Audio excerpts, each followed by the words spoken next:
Ici en Côte d'Ivoire, ils sont nombreux, ces jeunes qui embrassent les filières mécaniques, mécanique générale et construction métallique dans les établissements d'enseignement technique et de la formation professionnelle. Ils suivent donc plusieurs années de formation avant d'espérer intégrer le tissu professionnel. Mais quelles sont les réalités auxquelles ils sont confrontés durant leur formation et quelles sont les actions du gouvernement dans ces établissements en vue de rehausser la qualité de la formation? Élément de réponse avec Christ Diomondé et Franck Quadio.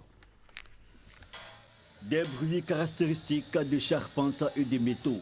Dans cet atelier de construction métallique du Collège d'enseignement technique et industriel Sétia Marcory, des apprenants autour de machines donnent forme à des tôles, font des pilonnages et autres activités destinées à la construction.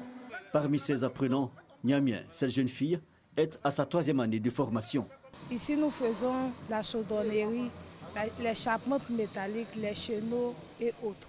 Il y a la soudure aussi. La place de la femme n'est pas seulement dans les autres filières. Il y a beaucoup de connaissances ici. Il y a la soudure, la chaudronnerie, il y a beaucoup de choses à connaître. Dans cet établissement, de nombreux apprenants exercent dans le domaine de la mécanique automobile et de la fabrication de pièces. Si on doit faire le charotage, c'est d'enlever une partie de la pièce, mettre en longueur. On peut fabriquer des écrous, des vis, en tout cas une multitude de pièces qui rentrent dans les mécanismes. Des apprenants souvent confrontés à des difficultés. La machine déconne souvent, on allume, il y a des problèmes. On dit que c'est depuis 1960, donc mais là, souvent ça déconne, on arrange.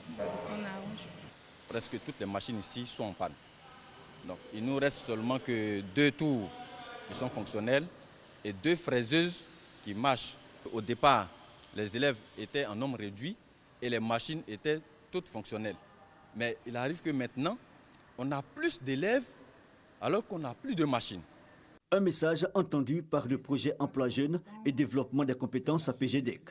Pour améliorer la qualité de la formation, 8 établissements de formation professionnelle viennent de bénéficier d'équipements destinés aux ateliers d'électricité et de construction métallique.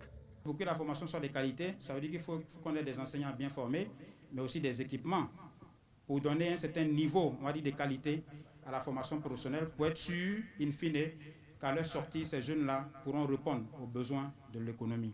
Ce n'est qu'un commencement et on se reverra très bientôt pour des équipements de plus grande valeur. Ces équipements-là permettront d'améliorer la qualité du plateau technique et ceci devrait permettre de faciliter leur insertion professionnelle très prochainement. Pour les bénéficiaires, ces dons viennent à point nommé. Les apprenants seront mieux accueillis à leur sortie, puisque la formation professionnelle est basée à 60% sur la pratique, et donc c'est un énorme soulagement.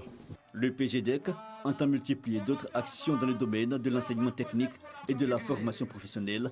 Le but, relever les défis de la formation en ressources humaines compétentes.